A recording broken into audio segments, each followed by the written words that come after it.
Tout à l'heure, on a un peu parlé vous avez d'ailleurs vous-même parlé de cette attirance, de cette curiosité de l'enfant adolescent par rapport à la sexualité, à la découverte, à l'envie, au désir de passer à l'acte, cette fascination-là de vouloir découvrir l'autre sexe. Est-ce qu'on peut dire que l'adolescent est une personne psychologiquement préparée ou prédisposée à l'acte sexuel? Est-ce que psychologiquement, il est capable de gérer l'acte sexuel? C'est un acte qui engendre beaucoup de changements dans le corps, psychologiquement, émotionnellement. Est-ce qu'on peut dire que l'adolescent est psychologiquement prêt à cela? Ah oui, pourquoi pas. Je vais essayer de donner une certaine comparaison. On nous commande l'appareil respiratoire. Ouais. On ne commande pas la digestion. Je pense que la sexualité, ça fait partie, c'est la même chose. Mais par contre, on peut essayer d'influencer comment on respire, comment le cœur bat, la digestion. C'est un système qui est tous ces organes-là. Il y a ce qu'on appelle le système autonome de fonctionnement. C'est autonome. Quand c'est de fonctionnement, il y a moyen justement d'influence. Vous n'allez pas décider ici maintenant comme ça, je vais commander mon cœur battre à ça ne vient pas parce que je le veux. Non. Il faut que ça puisse battre, s'accélère. Vous devez faire l'exercice. Et le cœur va essayer de s'adapter. Vous n'allez pas décider d'écouter, je vais que mon cœur bat à. Mais on peut d'influence. C'est la même chose au niveau sexualité. C'est quelque chose que l'on doit, qu'on peut influencer, qu'on peut éduquer, qu'on peut conditionner, suivant justement des messages éducationnels clairs.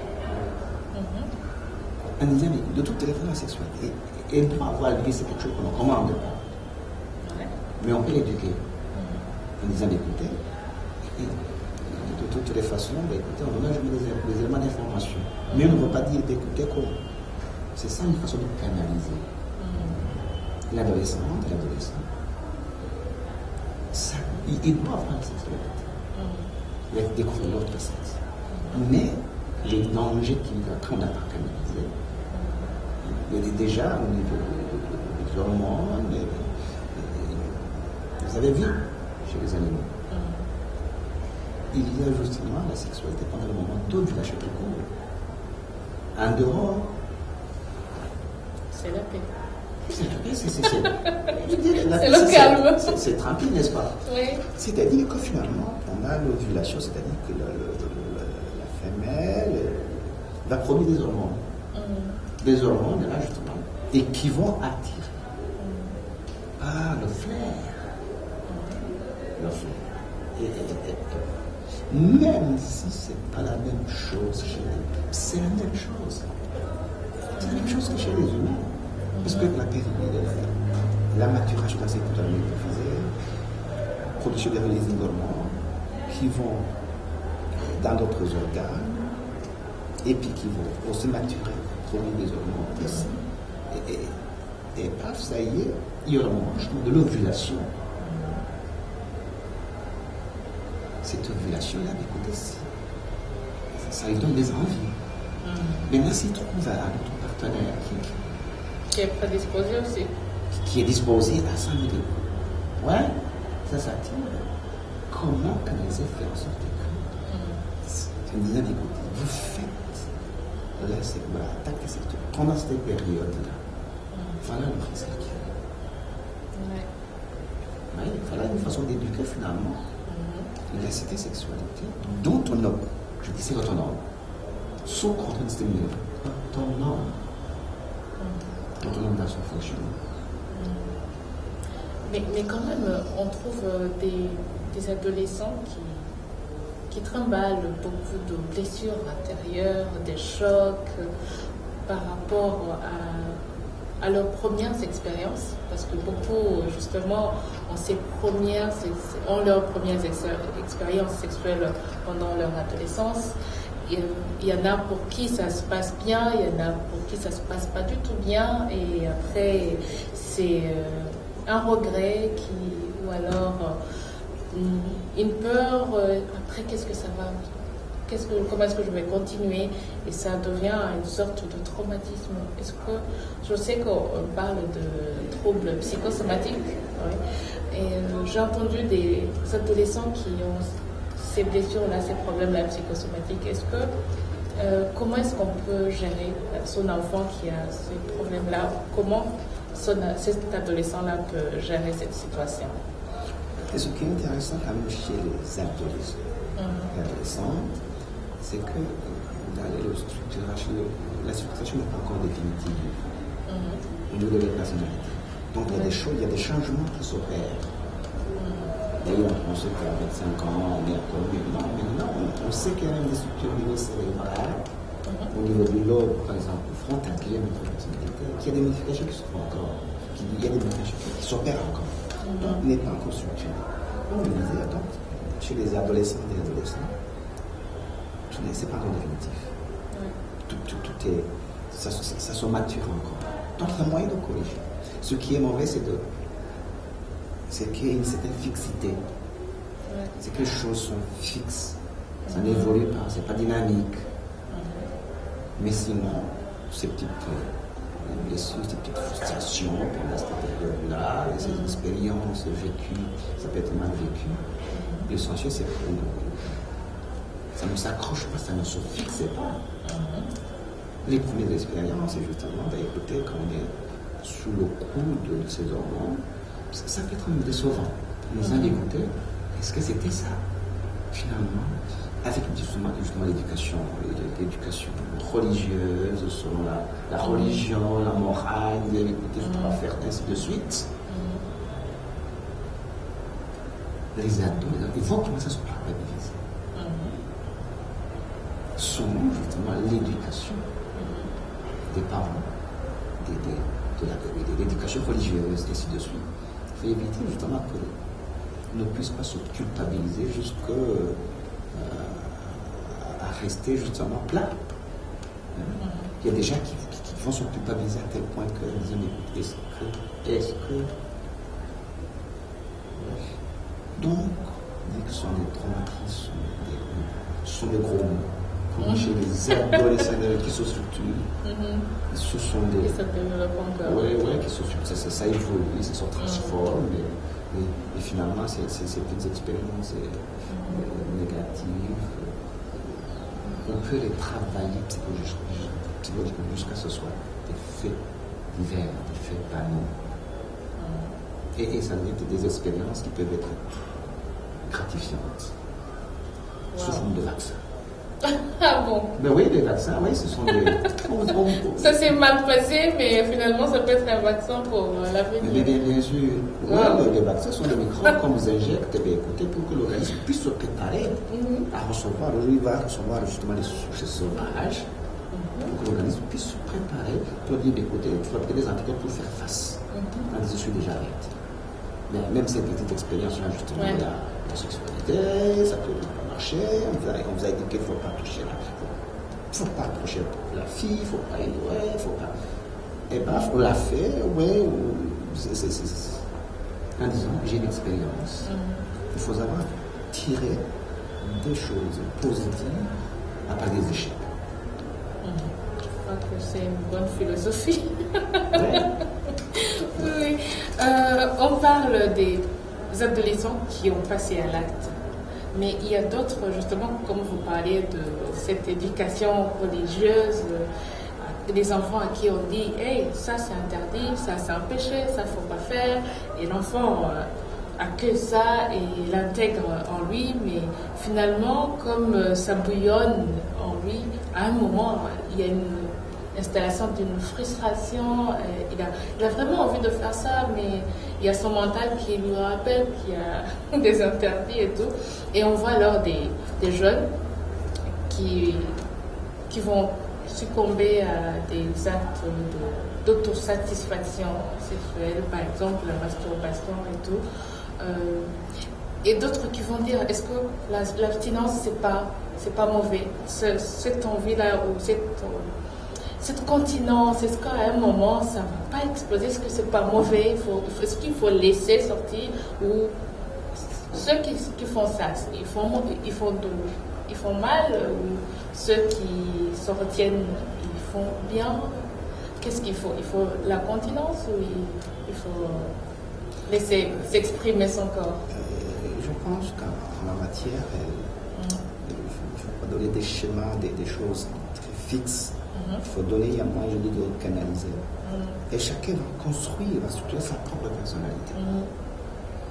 Je dis, il faut produire des gens équilibrés. Ouais. Un bon équilibre entre justement les instances de la personnalité, entre ce qu'on appelle ça le réservoir qui a donné le principe du plaisir. Et puis après, entre justement certaines autres instances où il y a les interdits, où il y a la censure. Un bon équilibre entre justement le plaisir, manger, la sexualité, ainsi de suite, entre les interdits, entre justement la censure. La première censure vient d'où? Sur les interdits parentaux, puis les interdits de la société sociale. Et puis, la personne, quand il est au fur et à mesure qu'il est en train de grandir, de se structurer, il va lui-même mettre ses propres moyens de censure. C'est la religion, c'est le principe. La morale. Et puis lui aussi va fabriquer son échelle de valeur en disant, écoutez, moi aussi, l'honneur, la dignité, on ne doit se à faire ça. Donc il y a un certain équilibre entre et les censures, finalement, qui vont produire la réalité, comment la personne réalise, comment il sera lui-même, comment il va s'assumer. Donc, il ne faut pas dire, en disant, écoutez, ceux qui s'abstiennent, vous pouvez vous abstenir, finalement, il n'y a pas d'équilibre, finalement, c'est une prison. Ouais. Ou bien, il ne faut pas justement, ou bien qu'on ait dit, ceux qui font, je vais satisfaire, voilà, c'est l'hypertrophie, finalement, des plaisirs. En disant, écoutez, la morale, la censure, pour moi, ça ne me dit rien. Pour lui, comment mon plaisir, mes plaisirs soient satisfaits. Voilà un déséquilibre. Il y a un certain déséquilibre. Donc, il faut un bon équilibre à la nature, un bon équilibre entre cette censure et le plaisir et dans la société. C'est ce qui va produire justement la personne qui va. La personne est unique, la personne est singulière. Ne pas dire je suis comme l'autre, non. Chaque personne est unique sur cette terre. Il a sa façon de penser, sa façon de sentir, de se comporter, de se percevoir. Mais l'important, c'est justement de donner ces grands principes, que la personne puisse se structurer et faire ressortir son originalité, sa personnalité propre à elle, et qui est dans cette société, finalement, il y a un bon équilibre, oui, c'est s'adapter, mais il y a sa singularité et sa façon de faire. Du sexuel, la sexualité, comportement, ainsi de suite. Parler. Oui. Oui, justement, avec les adolescents et le modernisme dans lequel on est en train d'évoluer, tout ce tumulte des réseaux sociaux, de l'Internet, on voit les adolescents, je crois, ils sont les premiers influencés parce qu'ils ont cette envie, cette curiosité de découvrir et tout. Et est-ce que vous pensez que ça ne va pas être un problème de gestion de comportement? Est-ce qu'il y a possibilité que l'adolescent puisse garder son identité par rapport à tous ces médias-là? Parce qu'on voit qu'à un moment, il y a ce conflit d'identité dans la personne de l'adolescent. Comment est-ce que l'adolescent peut gérer, rester lui-même et le téléphone? Par rapport justement à cet environnement urbain, le moment où de la modernité avec la technologie de l'information, de la communication, avec des outils que l'on a, une technologie, face justement à des adolescents, je dis, ce sont des adolescents qui sont structurés encore, qui ne sont pas connus. Je pense que c'est justement comment ça qu'on va Le noyau familial, c'est vraiment la personne se structure.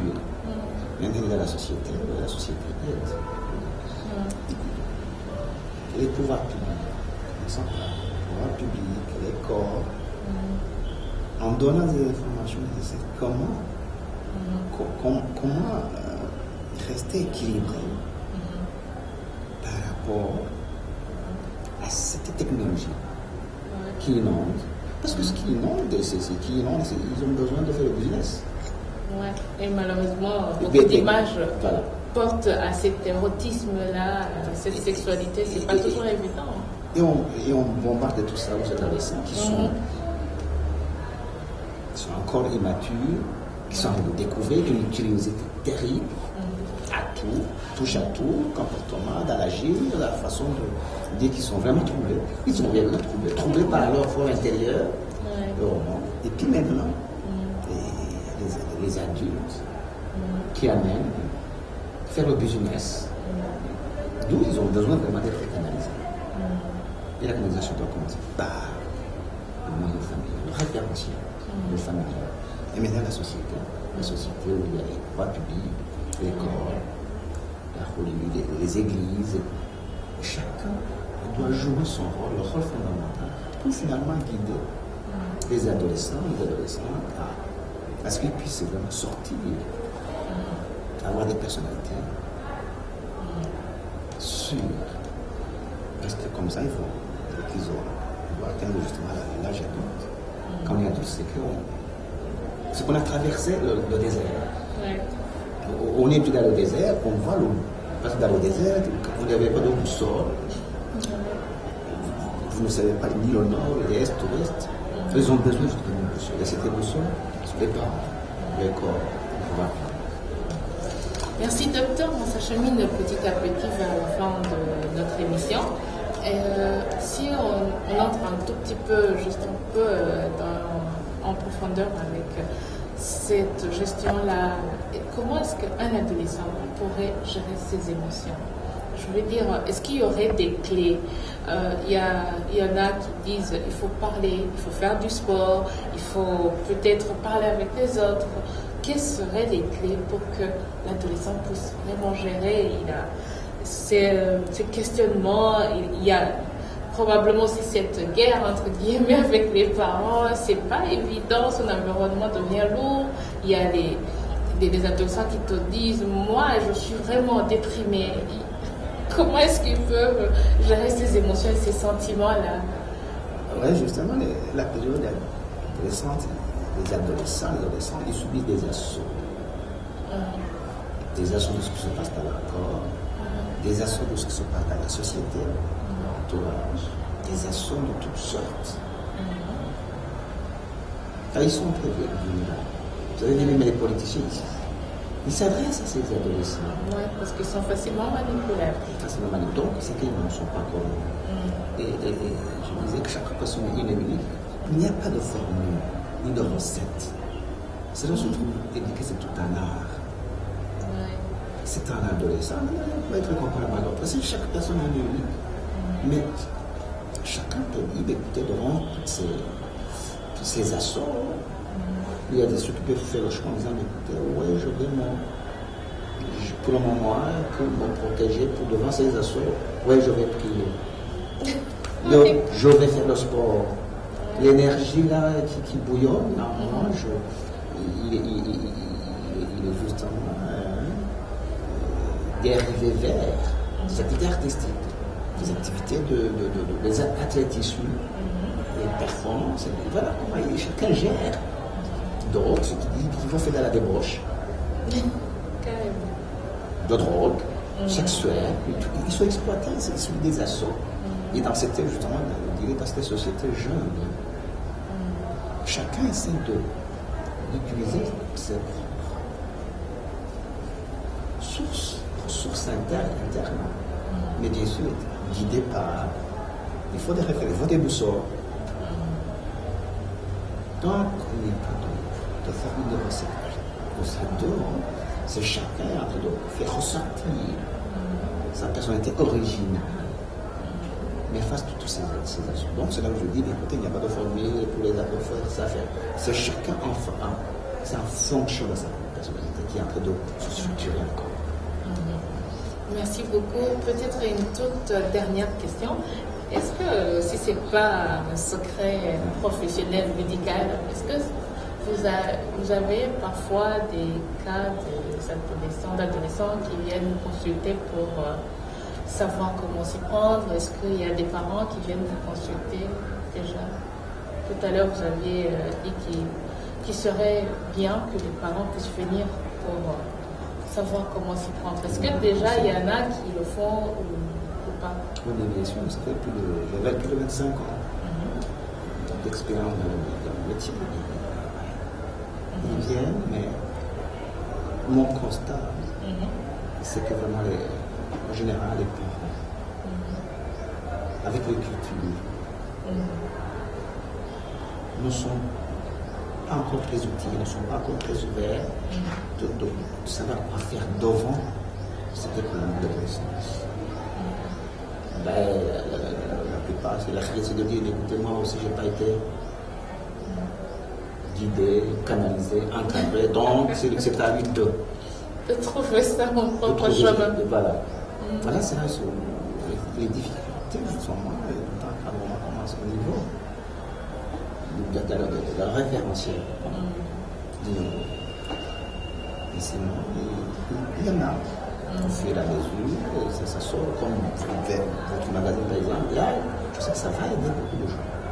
C'est comment se prendre, c'est une façon vraiment de contribuer à aborder cette question clé pour moi de la société en disant, écoutez, on dit la jeunesse, c'est un bénéfice de demain.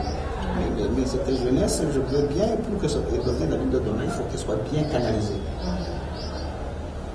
Que cette jeunesse ait des repères, des référentiels sûrs pour faire sortir justement des personnalités sûres. Est-ce que vous auriez un tout dernier message ou peut-être, je sais qu'il y a des adolescents qui nous suivent, il y a les parents, les éducateurs, mais peut-être aussi des décideurs par rapport à ce domaine d'adolescence et de jeunes. Est-ce que vous auriez un tout dernier message pour moi? Donc, le dernier message que je vais donner, c'est vraiment d'encourager d'abord les parents à tout faire pour que les enfants puissent comprendre l'école. Parce que l'école, c'est quoi? Ils vont avoir des connaissances que même les parents ne peuvent pas donner. Que papa, maman n'ont pas pu donner. Avec ces formateurs, c'est important. Là aussi, il y a des parents responsables, mais pas ces gens qui vont abuser de leur. Les enfants qui ont été confiés, vous voyez que là, ça pourrait aider, bien sûr. Il faut que ce soit vraiment une école responsable, les gens qui peuvent aider. C'est ça, pour le moment, étant donné qu'on se dit que c'est encore tabou, je pense que nous encourageons les parents à inscrire les enfants à rester à l'école, et puis le travail, ainsi de suite. L'enfant peut y tirer, l'adolescent peut y tirer beaucoup d'éléments d'information, beaucoup de savoir, beaucoup de connaissances qui peuvent l'aider à sortir, à passer cette traversée de l'adolescence. Waouh, je crois que on peut vous dire grand merci, et je sais que ceux qui nous suivent aussi sont très heureux. Je vous remercie, docteur. Merci beaucoup. J'espère que la prochaine fois qu'on en a besoin de vous, vous pourrez venir. Toujours disponible. Merci beaucoup. Voilà, donc c'était docteur Sakou Silver qui nous parlait de l'adolescence et de la gestion de la sexualité pour eux, mais aussi pour les parents et autres éducateurs. J'espère que vous avez trouvé beaucoup de solutions et de réponses au niveau de vos familles ou peut-être dans votre entourage. Je vous remercie à tous de continuer à suivre Zen Planet sur YouTube. Merci beaucoup à tous.